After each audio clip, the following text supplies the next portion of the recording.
28 जुलाई जब Indian TV का एक ऐसा शो आता है जिसने लगातार 10 सालों तक टॉप 5 एंड टॉप 10 BARC यानी कि TRP रेटिंग में अपनी जगह सबसे ऊपर बनाई होती है। 2008 28 जुलाई का पहला दिन जब ये टेलीकास्ट हुआ, शूटिंग हालांकि हमने थोड़ा सा पहले शुरू कर दिया था।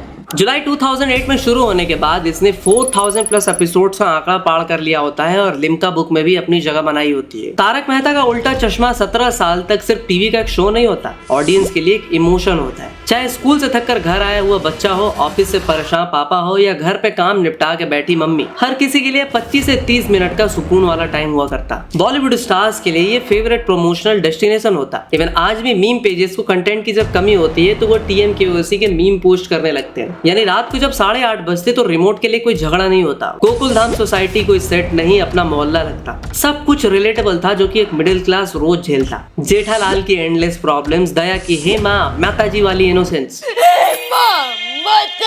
तारक मेहता के नैरेशन जो हर एपिसोड को लाइफ लेसन बना देती, पड़ोसियों की वो केमिस्ट्री जहाँ झगड़ा भी होता और दिवाली की मिठाई भी सबसे पहले वहीं आती, बापूजी का वो सब कुछ जोड़ के रखना और टप्पू सेना की मस्ती जिसके बिना सोसाइटी की आंटियों का टाइम पास अधूरा था। ये कैरेक्टर सिर्फ टीवी पे नहीं, ये हमारी जिंदगी का हिस्सा बन चुके थे। मतलब पीक पे सोने TRP पे राज किया था। हर गली हर दुकान पर इसके डायलॉग चलते और इसने प्रूव कर दिया होता है कि बिना गाली और बिना वल्गैरिटी के भी पूरा देश हंस सकता है। और देश उन एपिसोड्स में इतना हंसता है कि लोग आज भी उन एपिसोड्स को रिपीट पे देखते हैं। पर आज 2026 में वही शो एक दर्दनाक डाउनफॉल के कगार पे। पुराने एपिसोड्स आज भी लोग देख रहे हैं लेकिन नए वालों को लोग मुंह नहीं लगा रहे। मतलब वो मैजिक खो गया, हंसी नेचुरल नहीं फोर्स लगने लगी और स्टोरीज जो पहले फ्रेश लगती थी अब वही रिपीट मोड पे चल रही। दया गायब, रोशन भाभी गायब, अंजलि भाभी गायब, टप्पू बदल गया, तारक मेहता तक शो छोड़कर चले गए। अब जेठालाल के भी जाने की खबरें हैं। जो लोग सालों तक इस शो की जान थे आज इसका साथ छोड़ रहे हैं। पर ऐसा क्यों? पैसा या ईगो का चक्कर या फिर कुछ और? उसी पे आज डिटेल में बात करेंगे। पुराने एपिसोड्स आज भी मिलियंस ऑफ व्यूज लाते हैं, मीम्स बनते हैं, पर नए एपिसोड्स में वो बात नहीं होती। TRP गिर चुकी है। सोशल मीडिया पर हर जगह एक ही सवाल है कि इंडिया के सबसे बड़े फैमिली शो ने अपनी सोल कैसे खो दी। So from how it began to how they fumbled. तो एंड तक बने रहना क्योंकि आज हम गोकुल धाम की बंद अलमारी के सारे ड्रॉर खोलने वाले हैं।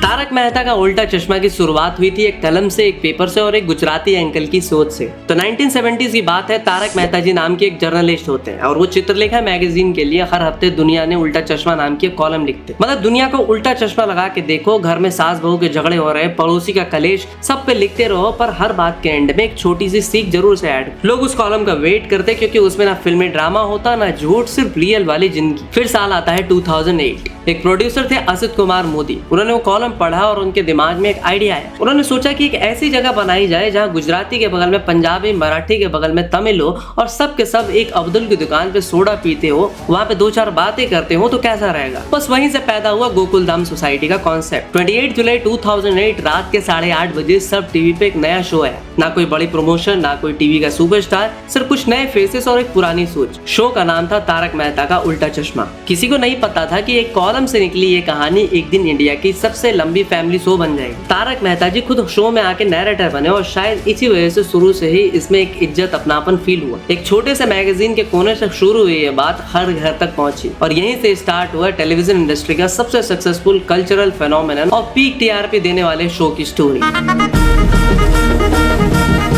2008 से 2016 तक यानी कि 8 साल इंडियन टेलीविजन का गोल्डन टाइम रहा और उस युग के राजा एक ही थे, तारक मेहता का उल्टा चश्मा। रात 8:30 बजे सब कुछ फिक्स हो जाता है। घर में चाहे जैसा तूफान हो, रिमोट उसी टाइम तारक मेहता पे सेट हो जाता क्योंकि ये सिर्फ एक शो नहीं था, ये हर मिडिल क्लास घर की स्टोरी थी। गोकुल धाम सोसाइटी देख के ऐसा नहीं लगता था कि ये बस एक शो है, लगता था अपनी ही कॉलोनी, अपनी ही गली, जहाँ हर दरवाजे के पीछे कोई ना कोई अपना रहता है। उस वक्त की राइटिंग नेचुरल थी, कॉमेडी सिचुएशनल होती और हर कैरेक्टर की अपनी एक यूनिक आइडेंटिटी होती। जेठालाल की मिसअंडरस्टैंडिंग, चंपक चचा के लाइव सेशंस, पोपट लाल की शादी के स्ट्रगल, भिड़े के मिडिल क्लास वैल्यूज और टप्पू सेना की मस्ती, मतलब हर एज ग्रुप को कनेक्ट कर पाती।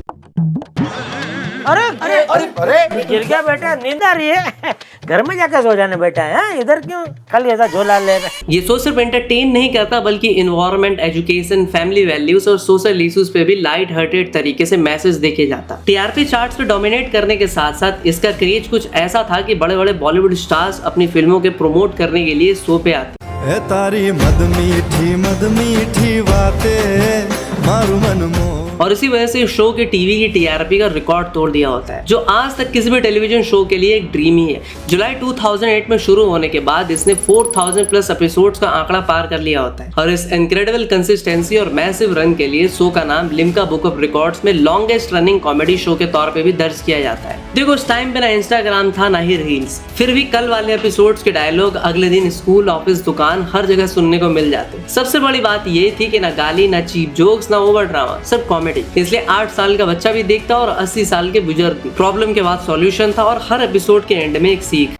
और बचत बुरे वक्त में बड़े भाई की तरह काम आती है, तो बचत भविष्य की कमाई है। इस शो का फेस्टिवल देखकर लगता है कि जैसे हम भी गोकुलधाम सोसाइटी का ही हिस्सा है। गणेश चतुर्थी, होली, दिवाली या न्यू ईयर, हर सेलिब्रेशन में एक अपनापन था जो किसी और शो में देखने को नहीं मिलता। आज भी यूट्यूब खोल के देखो, 2008 से 2016 के एपिसोड डाल दो, मिलियंस ऑफ व्यूज मिलेंगे और कमेंट में सिर्फ एक ही बात होगी कि ये वाले दिन वापस ला दो। अब उस गोल्डन एरा में हंसी फौज नहीं थी, रिश्ते फेक नहीं थे और वही पीक था तारक मेहता का, जिसको वर्ड्स में डिस्क्राइब करना मुश्किल। वो कहते हैं ना कि याद करने पे बीता हुआ कल भी दुख देता है, तो बस उन दिनों को याद करके ऐसा ही दुख होता है कि कब और कहां से इस शो का डाउनफॉल शुरू हुआ। इंडियन टेलीविजन की हिस्ट्री में कुछ ही शोज ऐसे होते हैं जो सिर्फ सक्सेसफुल नहीं बल्कि एक कल्चरल फेनोमेनन बन जाते हैं। तारक मेहता का उल्टा चश्मा उन्हीं में से एक है। 2008 में शुरू हुआ ये शो सिर्फ कॉमेडी नहीं था बल्कि हर शाम फैमिलीज के साथ बैठकर हंसने की वजह था। गोकुलधाम सोसाइटी के रेजिडेंट्स, उनकी डेली लाइफ, छोटी मोटी प्रॉब्लम्स, फ्रेंडशिप और इमोशंस ने इस शो को इंडिया का लॉन्गेस्ट रनिंग जायंट्स में शामिल कर दिया। लेकिन आज 18 ईयर्स लेटर वही शो जो कभी टीआरपी चार्ट्स और पॉप कल्चर पर राज करता, आज अपने डाउनफॉल की वजह से ज्यादा चर्चे में रहता है। एक ऐसा सफर जो लाफ्टर से शुरू हुआ और धीरे धीरे कंट्रोवर्सीज, क्रिएटिव डिक्लाइन और ऑडियंस की डिसअपॉइंटमेंट तक पहुंच गया। एंड गेस व्हाट, जैसे कभी कभी किसी रिलेशनशिप में एक्साइटमेंट खत्म हो जाती है और इंसान बोर होने लगता है, वैसे ही ऑडियंस के साथ भी हुआ। लोगों ने नए एपिसोड्स देखने ही छोड़ दिए। मैं खुद भी उन्हीं लोगों में से एक हूँ। हम सब वापस पुराने एपिसोड्स देखने लगे क्योंकि वही हमारा कंफर्ट जोन बन चुका था। नए एपिसोड्स में ना वो कॉमेडी थी ना वो चार्म था। हर लंबी जर्नी में एक टर्निंग पॉइंट आता है और TMKOC के लिए वो टर्निंग पॉइंट लगभग 2015 के आसपास माना जाता है, खासकर गोकुलधाम सोसाइटी रिनोवेशन आग के बाद। कई फैंस का मानना है कि रिनोवेशन के बाद शो का पूरा लुक और फील ही बदल गया। Bright colours, over saturated visuals और आर्टिफिशियल लाइटिंग ने उस नेचुरल चार्म को रिप्लेस कर दिया जो चीज पहले शो की पहचान थी। इसके साथ ही ओरिजिनल कास्ट के एग्जिट भी शुरू हो गए। दिशा वाकानी, नेहा मेहता, गुरुचरण सिंह, राज अनादकर, शैलेश लोढ़ा और कई दूसरे एक्टर्स ने शो छोड़ दिया। कुछ एग्जिट्स के पीछे सैलरी डिस्प्यूट, क्रिएटिव डिफरेंसेस और सेट के एनवायरनमेंट को लेकर एलिगेशंस भी सामने आए, जिसमें हम आगे डिटेल में बात करेंगे। और इन सब चीजों ने ऑडियंस को इमोशनली डिस्कनेक्ट करना शुरू कर दिया। रिप्लेसमेंट एक्टर्स ने अपनी तरफ से पूरी कोशिश की लेकिन ओरिजिनल कास्ट जैसा कनेक्शन दोबारा क्रिएट नहीं कर पाए, ना उस लेवल की राइटिंग कभी रिपीट हो पाई। तो कॉमेडी करना जितना मुश्किल होता है उससे ज्यादा मुश्किल है उसको लिखना। ऑडियंस में कौन से पंच लाइन्स लैंड करेंगे, कौन से फ्लैट हो जाएंगे, वो क्रैक करना नीट एग्जाम से भी ज्यादा मुश्किल होता है। आज का TMKOC repetitive story lines, forced comedy और over the top moral lectures का शिकार नजर आता है। जो ह्यूमर कभी नेचुरली सिचुएशन से निकलता वो प्रेडिक्टेबल और स्ट्रेच्ड फील होता। एक वक्त था जब 2-3 एपिसोड्स में एक मजेदार कहानी खत्म हो जाती। अब एक छोटी सी प्रॉब्लम जैसे किसी की सोसाइटी में आना या छोटा सा मिसअंडरस्टैंडिंग, इसे 2-3 हफ्तों तक बिना वजह स्ट्रेच किया जाता है। बार बार वही बिजनेस प्रॉब्लम, पोपट लाल की शादी या टप्पू सेना के सिमिलर ट्रैक्स ऑडियंस को फ्रेश एक्सपीरियंस नहीं दे पाते और ना ही टाइम के साथ मेकर्स टप्पू सेना के कैरेक्टर्स को चेंज कर पाते। मतलब वही कोई मिल गया कि रोहित मेहरा जैसी हरकतें। बट व्यूअर्स का मानना है कि कुछ कैरेक्टर्स भी पहले जैसे फनी और रिलेटेबल नहीं रहे। दया की इनोसेंस ओवर करने लगी, जबकि शुरुआत में इन कैरेक्टर्स की इनोसेंस ही इस शो की सबसे बड़ी TRP थी। यूएसपी मैं समझता हूँ कि जो कैरेक्टर्स का इनोसेंस है, आई थिंक वो सबसे पहले तो लोगों के साथ क्लिक कर गया। ऊपर से तारक मेहता का नैरेटर वाला इम्पैक्ट भी कम होने लगा और जेठालाल के कैरेक्टर भी बहुत बार अननेसेसरी एग्जैगरेशन का शिकार हुआ। फिर भी शो आज तक चल रहा है और इसका सबसे बड़ा रीजन है नॉस्टैल्जिया। पुराने एपिसोड्स आज भी यूट्यूब पे मिलियंस ऑफ व्यूज लाते हैं और सोशल मीडिया पर फैंस उन्हें बार बार देखना पसंद करते हैं। लेकिन नए एपिसोड्स को लेकर रिएक्शन बिल्कुल ही अलग है। अक्सर फैंस का एक ही कमेंट होता है कि पुराने एपिसोड्स को ही देखते हैं, नए नहीं। और यही आयरनी है TMKOC की करंट रियलिटी को डिफाइन करने की। रिसर्च करते टाइम मैंने इंडियन एक्सप्रेस का एक आर्टिकल भी पढ़ा जहाँ पे खुद दिलीप जोशी ने एग्री किया था कि जब आप क्वांटिटी देखते हो तो कहीं ना कहीं क्वालिटी सफर होती है। पहले वीकली हम करते थे और राइटर्स के पास बहुत टाइम होता था। 4 एपिसोड्स लिखे, दूसरे 4 एपिसोड्स अगले महीने शूट करने हैं। कॉमर्शियली शो अब भी सर्वाइव कर रहा है लेकिन इमोशनली और कल्चरल इम्पैक्ट पहले जैसा नहीं रहा। और इस डाउनफॉल के पीछे बहुत से रीजंस हैं। राइटिंग की क्वालिटी का डिक्लाइन हो रहा, ओरिजिनल कास्ट का जाना, ऑडियंस के चेंजिंग प्रेफरेंसेस, OTT और शॉर्ट टर्म कंटेंट का राइज और शायद प्रोडक्शन की वो सोच जो फॉर्मूला पहले काम कर रहा था उसे बदलने की जरूरत ही नहीं थी। तारक मेहता के उल्टा चश्मा की लेगेसी कोई नहीं छीन सकता। इसने इंडियन टेलीविजन को काउंटलेस मेमोरेबल मोमेंट्स दिए और एक पूरी जनरेशन को हंसाया। लेकिन हर लेजेंडरी शो की तरह इसके सामने भी सबसे बड़ा चैलेंज था, यानी कि वक्त के साथ इवॉल्व करना, कंट्रोवर्सीज और कास्टिंग के साथ इशू को हैंडल करना। लेकिन शायद वही चैलेंज तारक मेहता पूरी तरह पार नहीं कर पाया।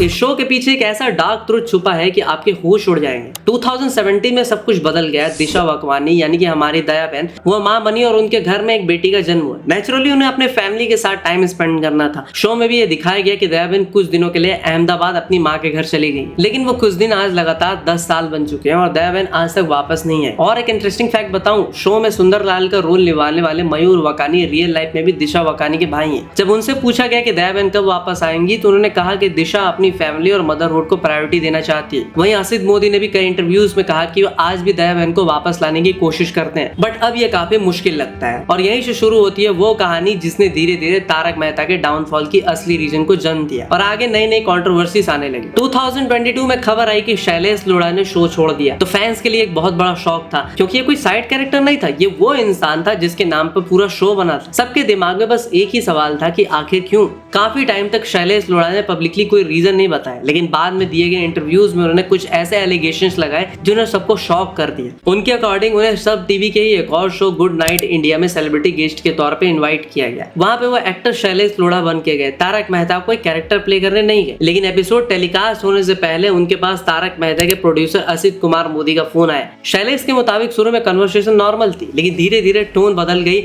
और उनसे पूछा गया कि तू वहां कैसे गया, तूने ये शो कैसे कर लिया, जैसे किसी दूसरे सब टीवी शो में गेस्ट अपीयरेंस देना ही गलत हो। इंटरव्यू में शैलेश ने क्लेम किया कि उन्हें काफी डिसरिस्पेक्टफुल लैंग्वेज में बात की गई और उन्होंने ये भी कहा कि ये पहली बार नहीं था जब उन्हें ऐसा फील हुआ। उनके एलिगेशंस के अकॉर्डिंग पहले भी सेट पे ऐसे इंसिडेंट हो चुके थे जहां एक्टर्स के साथ ठीक तरीके से बात नहीं की जाती थी। उन्हें ये तक क्लेम किया था कि गुस्से में एक बार असित मोदी ने कहा था कि शो में काम करने वाले सब लोग उनके नौकर हैं। अब ये एलिगेशन कितना सच है और कितना नहीं, इसकी इंडिपेंडेंट कंफर्मेशन आज तक नहीं हुई और असित मोदी ने अलग अलग इवेंट्स में सारे एलिगेशंस को डिनाई भी किया। और ये तो सिर्फ शुरुआत थी, क्योंकि इसके बाद एक एक करके और भी एक्टर्स ने शो छोड़ा और तब सामने आई वो कंट्रोवर्सी जिन्होंने तारक मेहता की इमेज को हमेशा के लिए बदल दिया। शो छोड़ने के बाद शैलेश लोढ़ा ने एक बहुत बड़ा स्टेप लिया। उन्होंने मेकर्स इंक्लूडिंग असित कुमार मोदी के खिलाफ लीगल एक्शन लिया और क्लेम किया कि उनकी काफी पेमेंट्स अभी भी पेंडिंग। रिपोर्ट्स के अकॉर्डिंग ये अमाउंट ऑलमोस्ट 1.05 करोड़ बताया गया। केस कोर्ट तक पहुंचा और काफी टाइम तक चला। आखिरकार डिसीजन शैलेश लोढ़ा के फेवर में ही आया और मेकर्स को उनके आउटस्टैंडिंग पेमेंट रिलीज करनी पड़ी।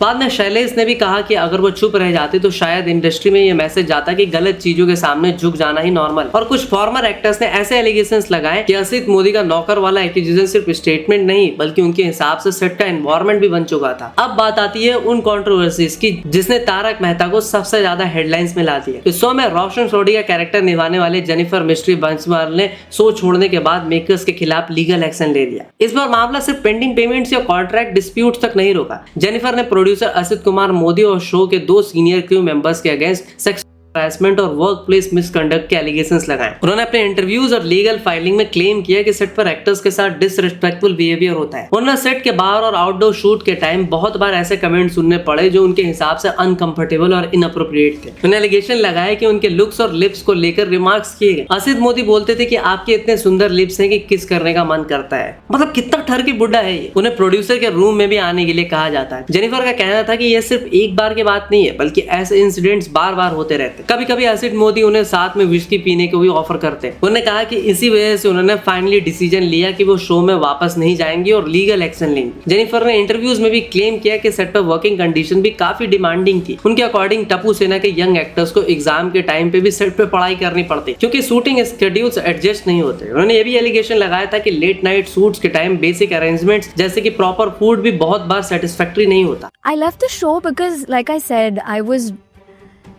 doing so many things.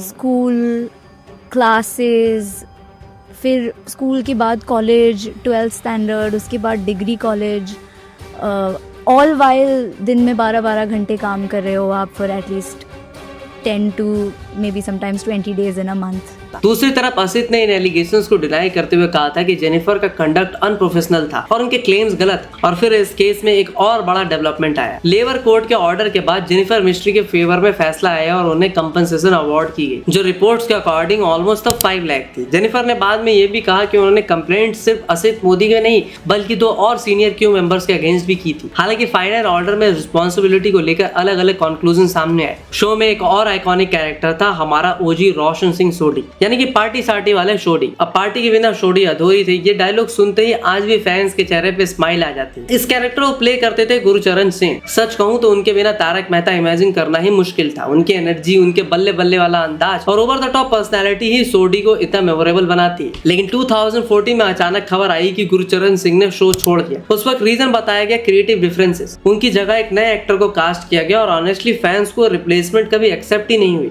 ना वो एनर्जी थी, ना वो कॉमिक टाइमिंग और ना ही वो असली पार्टी शार्टी वाला फील। मुझे आज भी याद है यमला पंगला दीवाना के प्रमोशन ट्रैक में वो नए सोडी को देखकर ऐसा लग रहा था जैसे बैकग्राउंड में खड़े ट्रक्स उससे ज्यादा एक्टिंग कर रहे हो। थैंकफुली कुछ टाइम के बाद गुरचरण सिंह शो में वापस आ गए और फैंस ने चैन की सांस ली। सबको लगा कि अब शायद सब कुछ नॉर्मल होगा, लेकिन असली ट्विस्ट तो अभी आना बाकी था। 2024 में गुरचरण सिंह ने एक बार फिर शो छोड़ दिया। रिपोर्ट्स के अकॉर्डिंग इस बार वजह थी उनके फादर की हेल्थ। उनका कहना था कि शूटिंग स्केड्यूल इतना डिमांडिंग था कि वो अपने बीमार फादर के साथ प्रॉपर टाइम ही नहीं बिता पा रहे थे। और फिर हुआ वो जिसने सबको शॉक कर दिया। 22 अप्रैल 2024 को गुरचरण सिंह अचानक लापता हो गए। उनका फोन स्विच ऑफ हो गया, किसी से कोई कांटेक्ट नहीं था और सिचुएशन इतनी सीरियस हो गई कि उनके फादर को मिसिंग कंप्लेंट करानी पड़ी। मीडिया में अलग अलग रिपोर्ट्स और थ्योरीज चलने लगी। कुछ रिपोर्ट्स में फाइनेंशियल डिफिकल्टीज की बात सामने आई, जिसकी वजह से लोग तरह तरह के एजम्पशंस लगाने लगे। लेकिन उस वक्त किसी को भी असल सच नहीं पता चला। फिर लगभग 25 दिन बाद 17 मई को गुरचरण सिंह वापस लौट आए। जब उनसे पूछा गया कि वो इतने दिन कहाँ थे तो उन्होंने बताया कि वो अपनी मर्जी से स्पिरिचुअल जर्नी पे निकले थे। उनके अकॉर्डिंग वो पंजाब के अलग अलग गुरुद्वारा में गए थे, स्पिरिचुअल पीस ढूंढ रहे थे और बाद में घर लौटने का डिसीजन बना लिया। इस पूरे इंसिडेंट पर असित कुमार मोदी ने भी रिएक्शन दिया। उन्होंने कहा कि गुरचरण सिंह उनके फेवरेट एक्टर में से एक है। उनके बच्चे भी उन्हें बहुत पसंद करते हैं और वो उनकी सेफ्टी को लेकर इमोशनली कंसर्न थे। लेकिन फैंस का एक सवाल फिर भी बना रहा कि अगर प्रोडक्शन टीम को उनकी फैमिली सिचुएशन के बारे में पता था तो क्या शूटिंग स्केड्यूल्स को और फ्लेक्सिबल नहीं बनाया जा सकता था? इस सवाल का कोई क्लियर जवाब कभी सामने ही नहीं आया। अब रीसेंट रिपोर्ट्स के अकॉर्डिंग ये बात भी चल रही है कि कहीं जेठालाल भी शो छोड़ने नहीं वाले। इसकी कोई ऑफिशियल कंफर्मेशन नहीं है और दिलीप जोशी ने इन सब न्यूज को बस एक रूमर बता दिया। लेकिन पिछले कुछ टाइम से उनका स्क्रीन टाइम पहले से काफी कम दिख रहा है और बिना आग के धुआं नहीं आता। अगर ऐसा कभी हुआ तो ये सिर्फ शो के लिए नहीं बल्कि पूरी टीवी इंडस्ट्री और उस ऑडियंस के लिए भी बहुत बड़ा झटका होगा जिन्होंने 17 ईयर्स तक शो को इतना प्यार दिया। अब जब पुराने एपिसोड्स देखता हूँ तो सिर्फ जोक्स पे हंसी नहीं आती बल्कि एक अजीब सी फीलिंग भी आती है। वो जमाना याद आता है जब टीवी पे कंटेंट क्वांटिटी से नहीं क्वालिटी से चलता,